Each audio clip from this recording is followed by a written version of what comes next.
Hello everyone and welcome to SN study station. आज भी हम डायरेक्ट इनइक्वालिटीज के क्वेश्चन डिस्कस करेंगे। इसका पार्ट फर्स्ट हमने डिस्कस किया हुआ है ऑलरेडी प्रीवियस वीडियो में। इसका लिंक आपको डिस्क्रिप्शन में मिल जाएगा एंड आपको पूरी प्लेलिस्ट डिस्क्रिप्शन में मिल जाएगी, इनइक्वालिटी की प्लेलिस्ट। तो आज इसमें हम कुछ डिफिकल्ट क्वेश्चंस भी डिस्कस करने वाले हैं डायरेक्ट इनइक्वालिटी के। So let's start. देखिए क्वेश्चन नंबर 1 दिया हुआ है। यहाँ पे हमें स्टेटमेंट्स दिए हुए हैं, 2 डिफरेंट स्टेटमेंट्स दिए हुए हैं और कंक्लूजन दिया हुआ है, 2 कंक्लूजन है।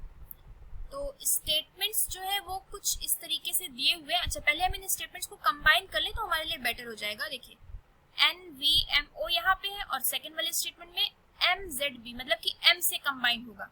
तो हम M तक पहले लिख लेते हैं, यानी कि NV, पहले हम वेरिएबल्स लिख लेते हैं फिर हम उनके बीच साइंस लगा देंगे।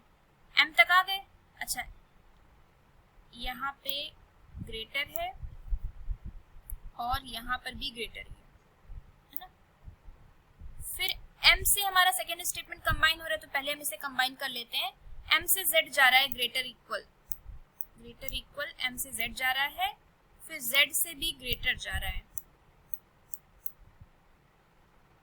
सिर्फ एक अब बच रहा है M से O की तरफ, जो कि स्टेटमेंट में ऑलरेडी ये दिया हुआ है। तो M से O डायरेक्टली हम यहीं से देख लेते हैं। अच्छा, तो first and second statement combine करके हम इस तरीके से लिख देंगे और क्वेश्चन देखते हैं क्वेश्चन में क्या कह रहा है। देखिए क्वेश्चन में है Z और O के बीच हमें रिलेशन एस्टेब्लिश करना है। अच्छा, Z फर्स्ट वाले स्टेटमेंट में है और O सेकंड वाले स्टेटमेंट में है, बट दोनों ही कंबाइन है। ठीक है, तो M से Z ग्रेटर इक्वल है और M से O, इसको ऐसे लिख लेते हैं, M बीच में कर लेते हैं। एक तरफ Z आ जाएगा ग्रेटर इक्वल और M से O क्या है, लेसर इक्वल है, तो M की तरफ से लेसर होगा। ठीक है, O से M ग्रेटर इक्वल होगा, ये इस तरीके से हो जाएगा।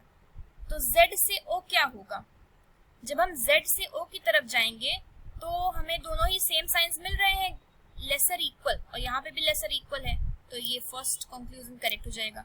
N से O जाना है, N से O तो हमें फर्स्ट स्टेटमेंट में ही मिल जाएगा। अच्छा, N से O जब हम जाएंगे, यहाँ पे अगर आप देखिए फर्स्ट स्टेटमेंट में, तो N से O के बीच जहाँ पे हमें 2 डिफरेंट साइंस मिले, ग्रेटर और लेसर मिल गया, बस वहां पे नो रिलेशन और ये रॉन्ग हो जाएगा। So first option is correct, only conclusion first is true. Second question में भी हमें कई सारे स्टेटमेंट्स डिफरेंट दिए हुए हैं। अच्छा, H से T है, फिर उसके बाद T से N है, फिर उसके बाद N से F है और F से B है। तो अच्छा, फर्स्ट 2 स्टेटमेंट्स तो ऑलरेडी यहाँ पे T ही आ रहा है, तो हमें कंबाइन करने की जरूरत नहीं है, ये ऑलरेडी हम ऐसे ही देख सकते हैं कंबाइन करके। ठीक है, ये यहाँ से हम कंबाइन कर लेते हैं। F से N है और B से F है, तो F मिडिल में कर देते हैं। F से N की तरफ क्या होगा, लेसर होगा, तो N यहाँ पे कर देते हैं, या फिर यहाँ पे B ही कर देते हैं, B ग्रेटर इक्वल और F से N की तरफ लेसर। हाँ, अब ये सिंपली हो गया। तो B to N हमें ये स्टेटमेंट मिल गया है और बाकी H से N तो दिया हुआ है और N से दोनों कनेक्ट हो जाएंगे। अच्छा, ऑप्शन में है B is equal to T,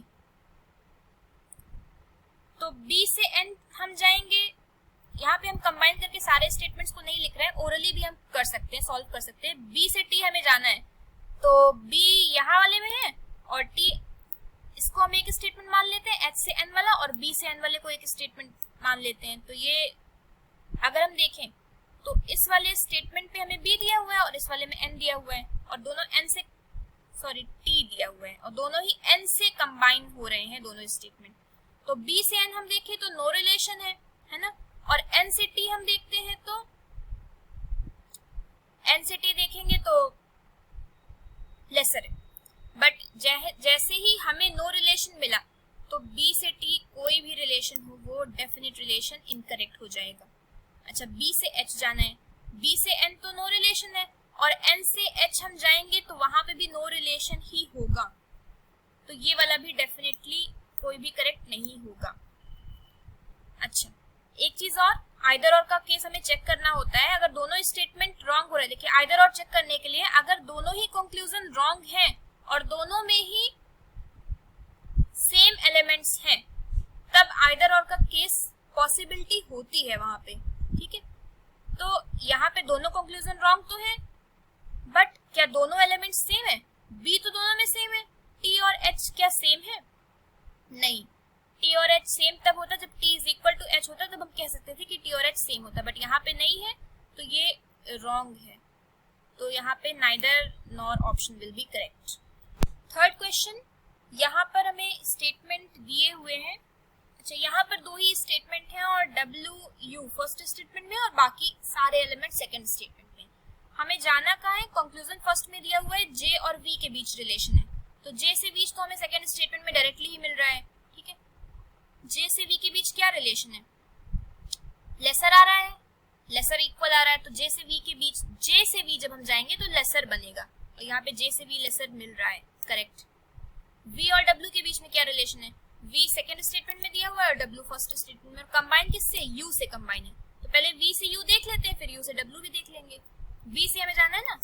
अच्छा, वी से यू क्या है? ग्रेटर इक्वल है, वी से यू ग्रेटर इक्वल है, और यू से डब्ल्यू क्या है? ग्रेटर है, तो ग्रेटर इक्वल और ग्रेटर मिलके ग्रेटर मिल गया, ग्रेटर बन गया, तो वी से डब्ल्यू ग्रेटर होगा, ये करेक्ट। तो यहाँ पे दोनों ऑप्शन करेक्ट हो जाएंगे, both conclusion first and second is true. Last 3 questions of this session. यहाँ पे क्वेश्चन नंबर 4 से स्टार्ट करते हैं। 4 में क्या दिया हुआ है? यहाँ पे 3 डिफरेंट टाइप्स ऑफ स्टेटमेंट हमें दिए हुए हैं, तो हम इनको कंबाइन करके लिखेंगे, बहुत टाइम वेस्ट होता है, इससे अच्छा है कि हम डायरेक्टली भी देख सकते हैं, तो ऐसे ही देख लीजिए, ठीक है। यहाँ पे कंक्लूजन दिए हुए सी और टी के बीच में। अच्छा, सी हमें कहाँ पे मिल रहा है? सी हमें सेकेंड वाले स्टेटमेंट में मिल रहा है, सी मिल रहा है सेकेंड वाले स्टेटमेंट में, और टी कहाँ मिल रहा है? टी फर्स्ट में भी मिल रहा है और थर्ड में भी मिल रहा है। अच्छा, तो ये हम देख लेते हैं सी और टी को हम कैसे कंबाइन करेंगे। सी तो सिर्फ सेकंड स्टेटमेंट में है, और सेकंड स्टेटमेंट में सी के अलावा और क्या है? डी और ए है। क्या डी और ए में से कुछ कहीं मिल रहा है? हाँ, फर्स्ट वाले स्टेटमेंट में हमें डी मिल रहा है, तो यहाँ से कंबाइन हो जाएगा। कहने का मतलब है कि जब हमें सी से टी जाना है तो सी से पहले हम डी जाएंगे और फिर डी से टी जाएंगे, इस तरीके से कर सकते हैं। अच्छा, तो सी और टी के बीच क्या रिलेशन है? दोनों ही कंक्लूजन सी और टी वाले ही हैं, तो हम चेक कर लेते हैं कि क्या रिलेशन है सी और टी के बीच में। सी से डी ग्रेटर इक्वल है और डी से टी भी ग्रेटर इक्वल है, फिर इक्वल है, यानी कि सी से टी के बीच में ग्रेटर और इक्वल का रिलेशन बनेगा। सी से टी की तरफ जब हम जाएंगे, सी से डी क्योंकि ग्रेटर इक्वल हो गया, और डी से जब हम टी की तरफ जाएंगे तो वो भी ग्रेटर इक्वल का ही साइन मिल रहा है, तो यहाँ पे ग्रेटर इक्वल ही करेक्ट हो जाएगा। अच्छा, तो जब ग्रेटर इक्वल करेक्ट है यानी कि दोनों में से कोई एक तो डेफिनेट ट्रू होगा ही होगा।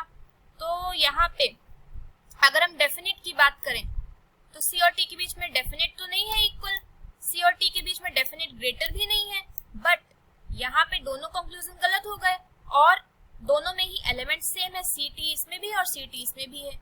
तो क्या ये आइदर और केस बन सकता है? हाँ, बन सकता है, क्योंकि सी इज आइदर ग्रेटर और इक्वल टू टी, एक में इक्वल है और एक में ग्रेटर है, तो यहाँ पे आइदर और का केस हो जाएगा।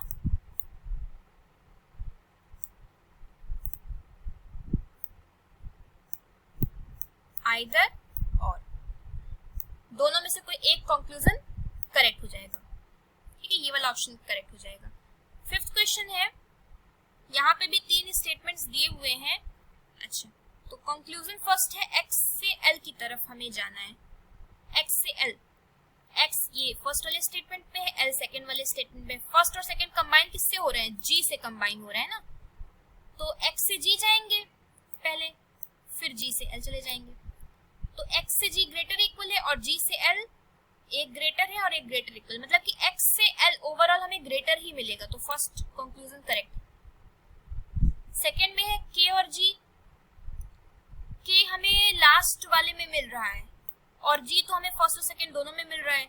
अच्छा, तो लास्ट वाले में ये देख लेते हैं कि k है, उसके अलावा j और y है, किससे कंबाइन हो रहा है? j से कंबाइन हो रहा है, और यहाँ पे k से g की तरफ हमें जाना है, लेसर होना चाहिए, तो k से j जाएंगे तो लेसर इक्वल है और J से G जाएंगे तो लेसर है, तो K से G भी लेसर सही हो जाएगा। यहाँ पे both conclusion will follow. Question number 5 में दोनों ही कंक्लूजन फॉलो करेंगे, both A and B are correct. और लास्ट क्वेश्चन 6th है, जिसमें यहाँ पे दो ही स्टेटमेंट है, X से M जाना है। अच्छा, दोनों स्टेटमेंट कंबाइन किससे हो रहे हैं? X G H I, और दूसरे वाले में M H L, H से कंबाइन हो रहा है दोनों स्टेटमेंट, ठीक है। तो X से M जाना है, X से पहले H जाएंगे, फिर H से M चले जाएंगे। तो X से H ग्रेटर इक्वल, अच्छा X से H हम देखेंगे तो हमें ग्रेटर मिलेगा, और H से M यहाँ पे लेसर हो गया। H से M जाना है, ठीक है। ध्यान रखना है इस बात का कि एलिमेंट्स आगे पीछे दिए हो सकते हैं, अगर आपको ऐसे कंफ्यूजन हो तो आप कंबाइन करके लिख लीजिए, बट उसमें टाइम वेस्ट होता है, तो कोशिश करिए कि इसी तरह से प्रैक्टिस करिए।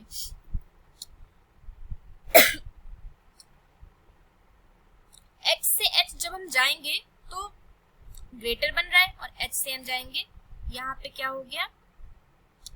लेसर हो गया, इसलिए दो अपोजिट साइंस आ गए, तो ये वाला फॉलो नहीं करेगा। फिर X से L, अच्छा यहाँ पे L तक ही जाना है, L सेकेंड वाले में है, ओके। तो X से H हम आए थे, ग्रेटर मिला था, और H से L हम आएंगे तो ग्रेटर इक्वल मिल रहा है, तो X से ओवरऑल L तक ग्रेटर हो जाएगा। तो यहाँ पे 6 वाले क्वेश्चन में only conclusion second is true, ये करेक्ट ऑप्शन होगा। 2 questions for your homework, question number 7 and 8. Solve these 2 questions. Please like, share and subscribe to my channel. Thank you everyone for watching.